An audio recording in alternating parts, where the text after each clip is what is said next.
الحمد للہ رب العالمین وبه نستعین والصلاة والسلام علی رسول الامین وبعد. محترم مسلمان بھائیوں اور اسلامی بہنوں، آج آپ کے سامنے انشاءاللہ 14ویں پارے کی کچھ آیتوں کی تفسیر بیان کی جائے گی. اللہ رب العالمین نے سورہ حجر کے اندر آیت نمبر 3 کے اندر یہ ذکر کیا ہے، ایک وقت ایسا بھی آئے گا کہ یہ کافر لوگ تمنا کریں گے کہ کاش کہ یہ مسلمان ہوتے. اب موت کے وقت تمنا کریں گے کہ قبر کے اندر تمنا کریں گے کہ میدان محشر کے اندر تمنا کریں گے کہ جہنم میں جانے کے وقت تمنا کریں گے. اس کا ڈیٹیلز نہیں ہے لیکن ضرور یہ تمنا کریں گے. اللہ ذکر کرتا ہے ربما یود الذین کفروا لو کانوا مسلمین. بسا ہوگا کافر لوگ یہ تمنا کریں گے کہ کاش کہ وہ مسلمان ہوتے. ذرہم، اے اللہ کے نبی آپ ان کو چھوڑ دیجئے، کافروں کو چھوڑ دیجئے، انہیں ٹچ نہ کیجئے. یا کلو، کھائیں، ویتمتعوا، اور فائدہ اٹھائیں دنیا سے. ویلہمہم الامل، اور آرزویں انہیں مہلت دیتی رہیں. فسوف یعلمون، ان قریب یہ جان لیں گے کہ کفر پر رہنے کا کیا انجام ہوگا اور کفر کی کیا سزا ملے گی، انہیں پتہ چل جائے. آگے اللہ رب العالمین نے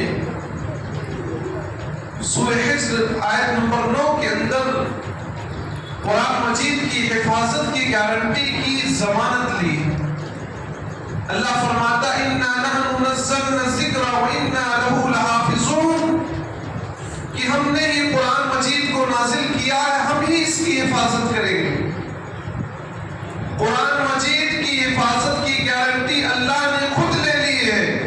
اسی وجہ سے آپ دیکھتے ہیں ہر گاؤں میں، ہر شہر میں، ہر ٹاؤن میں، ہر علاقے میں اتنے حفاظ کرام موجود ہیں جو قرآن مجید کو اپنے سینوں کے اندر محفوظ کیے ہوئے ہیں.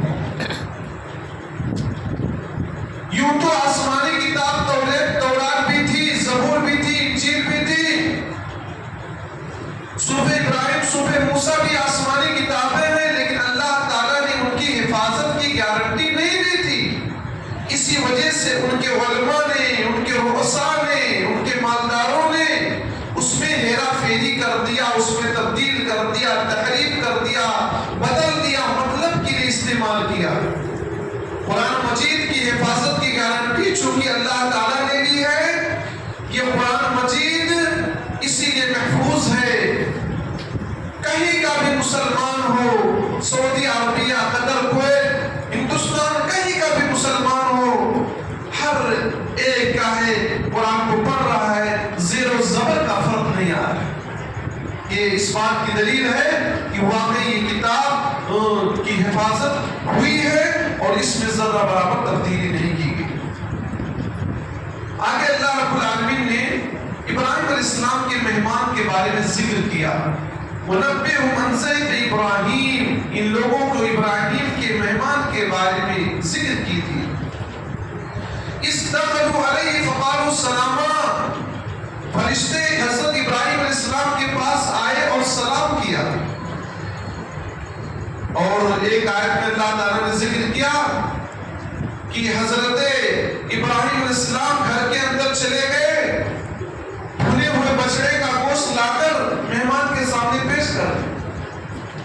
اور حضرت ابراہیم علیہ السلام کو یہ معلوم ہی نہ ہو سکا کہ یہ فرشتے ہیں.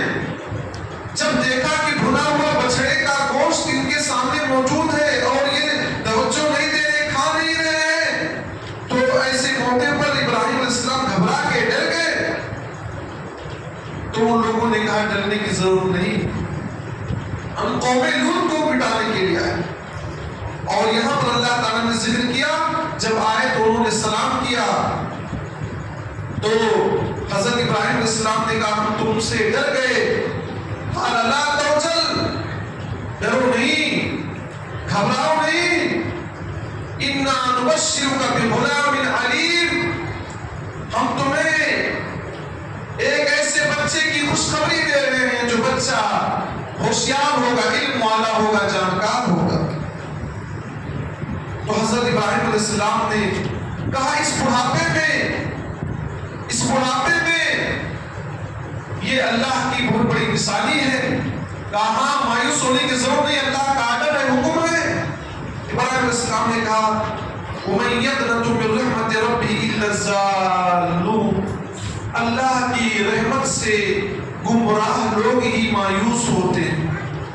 اللہ کی رحمت سے گمراہ لوگ، بھٹکے ہوئے لوگ ہی مایوس ہوتے ہیں۔ بڑھاپا گرچہ ہو اور گھر میں کوئی چراغ نہ ہو، وارث نہ ہو، دعائیں کیجئے۔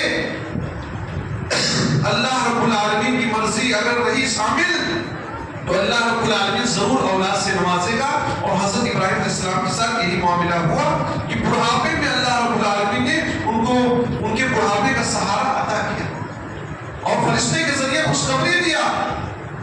تو کبھی بھی گھبرانا نہیں چاہیے، اللہ پر بھروسہ رکھنا چاہیے، اللہ کی رحمت سے کبھی بھی مایوس نہیں ہونا چاہیے۔ انسان کتنی ہی بڑی مصیبت میں کیوں نہ ہو، اللہ کی رحمت سے مایوس نہ ہو۔ کچھ لوگ بہت جلد مایوس ہو جاتے ہیں، ڈپریشن میں چلے جاتے ہیں، کچھ لوگ خودکشی کر لیتے ہیں۔ مسلمان خودکشی نہیں کرتا، مسلمان تو اپنے رب پر بھروسہ کرتا ہے۔ آج مشکل ہے تو کل آسانی ہے، ہر تکلیف کے بعد آسانی ہے، یہ آپ جانتے ہیں۔ آگے اللہ رب العالمین نے نبی صلی اللہ علیہ وسلم کو حکم دیا کہ آپ دعوت و تبلیغ کرتے رہیں، دعوت و تبلیغ نہ چھوڑیں، دین کی باتیں لوگوں کو بتلاتے رہیں۔ نبی صلی اللہ علیہ وسلم لوگوں کو دین کی باتیں بتلاتے تھے، اسلام کی باتیں بتلاتے تھے۔ ہونا تو یہ چاہیے تھا کہ لوگ آپ کی بات سنتے، مسلمان ہو جاتے، آپ کا سپورٹ کرتے، آپ کی مدد کے لیے تیار رہتے، آپ کے اشاروں پر جان دینے کے لیے تیار رہتے۔ لیکن کچھ لوگ ایسے تھے جو نبی کا مذاق اڑایا کرتے تھے، کچھ تو نبی کو جادوگر کہا کرتے تھے، کچھ تو نبی کو کاہن کہا کرتے تھے، کچھ تو نبی کو مجنون، پاگل، دیوانہ کہا کرتے تھے۔ اللہ رب العالمین نے اس سورہ کے اندر نبی صلی اللہ علیہ وسلم کو دلاسا دیا ہے کہ ہمت مت ہاریے، آپ کے سینے میں تکلیف ہے، اس تکلیف کو دبا دیجیے، اللہ کی تسبیح تحلیل میں لگ جائیے، اللہ کی عبادت کرتے رہیے۔ اللہ فرماتا ہے فَوَرَبِّكَ لَنَسْأَلَنَّهُمْ أَجْمَعِينَ، تیرے رب کی قسم ہے ہم ان سب سے ضرور سوال کریں گے۔ اما کانوا یعملون، کی یہ کون سا کام دنیا میں کر رہے تھے، کیسی حرکتیں کر رہے تھے، کیا کیا تکلیفیں آپ کو دے رہے تھے، ساری چیزوں کے بارے میں ہم ان سے پوچھیں گے۔ فَاصْدَعْ بِمَا تُؤْمَرُ، جو آپ کو آرڈر ملا ہے اس آرڈر کو آپ لوگوں تک پہنچائیے، دین کی بات کیجیے، دعوت و تبلیغ کے فریضے کو انجام دیجیے۔ وَأَعْرِضْ عَنِ الْمُشْرِكِينَ، اور مشرکوں سے اعراض کرتے رہیے، کافروں سے اعراض کرتے رہیے، اپنے دعوت پر جمے رہیے لیکن کافروں سے اعراض کرتے رہیے۔ آگے اللہ رب العالمین نے جو آیت نازل کی اس سے ہم مسلمانوں کو بھی ٹھنڈک پہنچ دی ہے۔ اللہ فرماتا ہے اِنَّا كَفَيْنَاكَ الْمُسْتَهْزِئِينَ، اے نبی صلی اللہ علیہ وسلم آپ کا جو مذاق اڑاتے ہیں ہم ان کے لیے کافی ہیں۔ نبی کا جو بھی مذاق اڑاتا ہے اللہ خود کافی ہو جاتا ہے۔ مومن کے دل کو بے چینی ہوتی ہے، قلق ہوتا ہے، اضطراب ہوتا ہے، نبی کا کارٹون کوئی بنائے، نبی کو کوئی رنگیلا کہے، نبی کو بدنام کرنے کی کوشش کرے تو ہر مسلمان کا دل تڑپ اٹھتا ہے۔ لیکن ہمیں اس آیت پر یقین بھی ہونا چاہیے کہ اللہ کافی ہے، اللہ اس کا حساب لے گا۔ جب ابو جہل نے نبی کو مذاق اڑائے، نبی کا استہزاء کیا، نبی کے سجدے کی حالت میں اونٹ کی اوجھڑی ڈال دی، نبی کو برا بلا کہا، نبی کو ستانے میں، نبی کو مکہ سے نکالنے میں آگے تھا۔ آپ جانتے ہیں غزوہ بدر میں 2 ننھے بچوں نے اس کو مار ڈالا تھا، چھوٹے بچوں نے اس کو مار ڈالا تھا۔ یہ سب دنیا جانتی، تاریخ لوگ پڑھتے ہیں۔ اور ابو لہب نے کوہ صفا پر جب آپ نے اعلان کیا قولوا لا الہ الا اللہ تفلحوا، کہ لوگوں لا الہ الا اللہ کہو کہ اللہ کے علاوہ کوئی معبود حقیقی نہیں ہے، تم کامیاب ہو جاؤ گے۔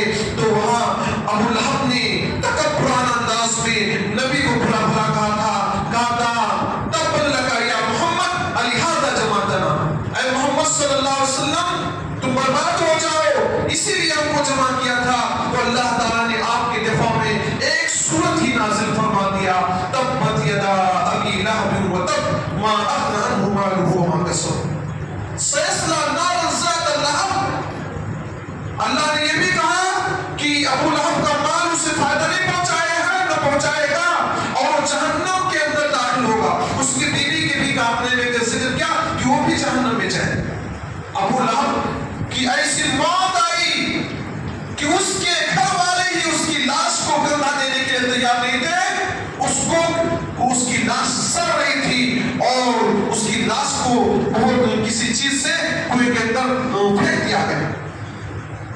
موجودہ زمانے میں تسلیمہ نسرین، سلمان رشدی وغیرہ نبی کو بدنام کرنے کی کوشش کیا ہے. اللہ رب العالمین ان کے لیے کافی ہے. مسلمانوں آپ دعائیں کیجیے. آپ کے دل میں یابی نبی کے لیے محبت ہے، تڑپ ہے. اور کون مسلمان ہے جو نبی سے محبت نہ کرتا ہو؟ لیکن ظاہر سی بات ہے ہر ملک کے قانون ہوتے ہیں، قانون کے دائرے میں رہنا پڑتا ہے، کچھ مجبوریاں بھی ہوتی ہیں. لہٰذا ایسی صورت میں آپ یہ سمجھ لیجئے کہ جو بھی نبی کا مذاق اڑائے گا اللہ اس کے لیے کافی ہے، اللہ ہی اسے سزا دے دے گا. ہمیں صبر کر لینا ہے اور ہم کیا کر سکتے ہیں. آگے اللہ نے کہا یہ مذاق اڑانے والے اللہ کے ساتھ دوسروں کو شریک کرتے ہیں. فسوف یعلمون، یہ لوگ جان لیں گے. وَلَقَدْ نَعْلَمُ، ہم جانتے ہیں اے نبی صلی اللہ علیہ وسلم، اَنَّكَ يَضِيقُ صَدْرُكَ بِمَا يَقُولُونَ، ان کی ٹپڑیوں سے، ان کے کامنٹس سے آپ کے سینے کو تکلیف ہوتی. اور کیوں نہ تکلیف ہو؟ جو انسانیت کو ہدایت دینے کے لیے آئے، دین کے راستہ بتلانے کے لیے آئے، سب کے لیے رحمت للعالمین بن کر آئے، انسانوں، جنات، شریر، پرند، درند، سب کے چوپانوں کے لیے بھی جو رحمت بن کر آیا ہو، اس کو لوگ اس کے اوپر کامنٹس کریں، اسے پاگل کہیں، اسے مجنون کہیں، اسے دیوانہ کہیں، اسے ساحر کہیں، اسے کہیں کہ میاں بیوی کے درمیان فرق کر دیتا ہے. تکلیف کیوں نہ ہوگی؟ بطور انسان نبی کے دل کو تکلیف ہوتی تھی. اللہ نے کہا ان کی باتوں سے، ان کے کامنٹس سے اے نبی آپ کا سینہ جو تنگ ہو رہا ہے، آپ کیا ہم جانتے ہیں اس بات کو. آپ اپنا کام جاری رکھیے. فَسَبِّحْ بِحَمْدِ رَبِّكَ، آپ اپنے رب کی تعریف کرتے رہیے، آپ اپنے رب کی بڑائی بیان کرتے رہیے، تسبیح تحلیل میں آپ بزی رہیے. وَقُمْ مِنَ السَّاجِدِينَ، سجدہ کرتے رہیے، نماز کی پابندی کرتے. آپ کو بھی ہمیں بھی دنیا میں لوگ چھیڑتے ہیں، کوئی ملا کہتا ہے، کوئی کٹ ملا کہتا ہے، کوئی کچھ کہتا ہے، کوئی کچھ کہتا ہے. ہمیں ان سے اعراض کرنے کی ضرورت ہے اور اپنی زبان کو اللہ کے ذکر سے، اللہ کی تسبیح سے، اللہ کی تحلیل سے معطر کرنے کی ضرورت ہے. سبحان اللہ، الحمدللہ، اللہ اکبر، یہ جو یہ کلمات ہماری زبانوں پر جاری رہے اور نمازوں کی اور سجدوں کی ہم پابندی کرتے ہیں. آگے اللہ نے اسی آیت میں کہا وَاعْبُدْ رَبَّكَ حَتَّىٰ يَأْتِيَكَ الْيَقِينُ، اور اپنے رب کی عبادت اس وقت تک کرتے رہے یہاں تک کہ موت نہ آ جائے. موت کے آنے تک عبادت کرنا ہے. مسلمانوں میں سے کچھ لوگ ایسے ہیں کہتے ہیں یہ تو اللہ کا بہت پہنچیدہ بندہ ہے، اسے نماز روزہ کی ضرورت نہیں ہے، یہ سگریٹ پیے، یہ گٹکا کھائے، یہ شراب پیے، یہ گاجا کا استعمال کرے، یہ نشہ آور چیزیں استعمال کرے. کہتے ہیں شریعت کا مکلف نہیں رہ جاتا. یہاں نبی صلی اللہ علیہ وسلم کو حکم مل رہا ہے کہ موت تک آپ کو عبادت کرنا ہے، سجدہ کرنا ہے، تسبیح و تحلیل کرنا ہے. اس سے بات سمجھ میں آتی ہے کہ عبادت سے ہٹ کر اگر کوئی آدمی گیا، دین سے ہٹ کر جائے گا، وہ ولی نہیں ہوگا، وہ پاکھنڈی ہوگا، وہ بناوٹی ہوگا، وہ اللہ کا ولی نہیں ہو سکتا. جو نماز چھوڑ دے، جو دین سے دور بھاگ جائے، سجدہ نہ کرے، تسبیح تحلیل نہ کرے، حرام چیزوں کا سیون کرے، حرام چیزوں کا استعمال کرے، وہ اللہ کا ولی نہیں ہو سکتا. وہ فراڈ ہے، وہ شیطان کا چیلا ہے، شیطان کا ولی ہے، شیطان کا دوست. آگے اللہ رب العالمین نے ذکر کیا أَفَمَن يَخْلُقُ كَمَن لَّا يَخْلُقُ أَفَلَا تَذَكَّرُونَ، کیا جو پیدا کرتا ہے اور جو پیدا نہیں کرتا ہے یہ دونوں ایک جیسے ہو سکتے ہیں؟ نہیں ہو سکتے. آپ لوگ غور فکر نہیں کرتے، آپ لوگ سوچتے نہیں ہیں. اللہ رب العالمین نے لوگوں کو مخاطب کیا ہے کہ ایک اللہ پیدا کرتا ہے اور لوگ پیدا نہیں کرتے ہیں، پھر بھی آپ لوگ نہیں سوچتے. وَإِن تَعُدُّوا نِعْمَتَ اللَّهِ لَا تُحْصُوهَا، اللہ کی نعمتیں تمہارے اوپر اتنی ہے کہ کاؤنٹ کرنا چاہو، گننا چاہو، شمار کرنا چاہو، کاؤنٹ میں لانا چاہو کہ لکھ لیں ان کو کتنی نعمتیں ہیں، تم نہیں لکھ سکتے. ان اللہ لغفور رحیم، اللہ رب العالمین بہت زیادہ معاف کرنے والا، بہت زیادہ رحم کرنے والا ہے. واللہ یعلم ما تسرون و ما تعلنون، اللہ اس بات کو بھی جانتا ہے جو تم ظاہر کر دیتے ہو، اس کو بھی جانتا ہے، اور جو تم چھپا دیتے ہو اس کو بھی جانتا ہے. کھلم کھلا کوئی برائی کیے اس کو بھی اللہ جانتا ہے، چھپ کر کوئی برائی کیے تو اللہ اس کو بھی دیکھ رہا ہے، جان رہا ہے. والذین یدعون من دون اللہ لا یخلقون شیئا وهم یخلقون، جو لوگ اللہ کے علاوہ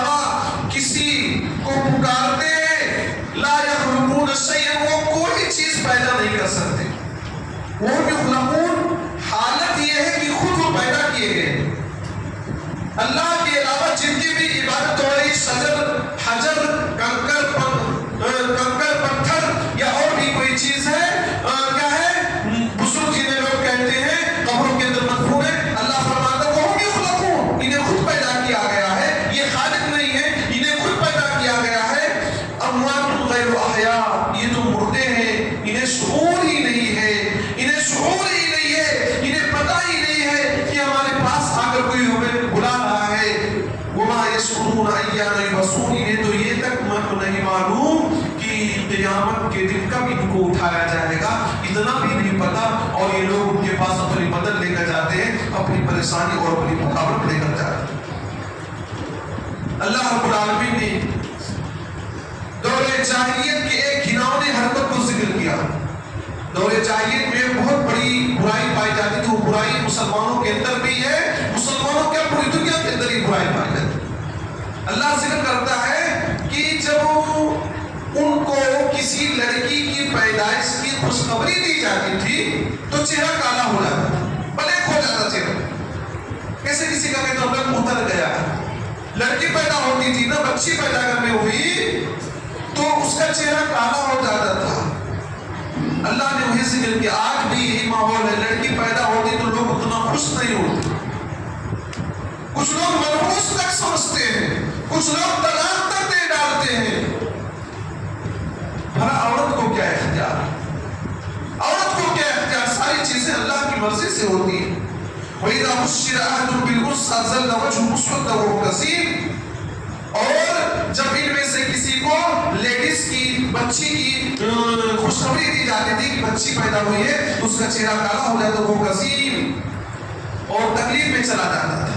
يَتَوَارَىٰ مِنَ الْقَوْمِ مِنْ سُوءِ مَا بُشِّرَ بِهِ، وہ قوم سے چھپا چھپا پھرتا تھا، لڑکا پیدا ہو مٹھائی بانٹ رہا ہے، سب کو دعوتیں دے رہا ہے، اور لڑکی پیدا ہو گئی تو غائب ہو گیا، فوٹو تک بھی ادھر ادھر نہیں پارسل کر رہا، اور لڑکا ہو گیا سب کے پاس، لڑکا ہوا بھیج رہا۔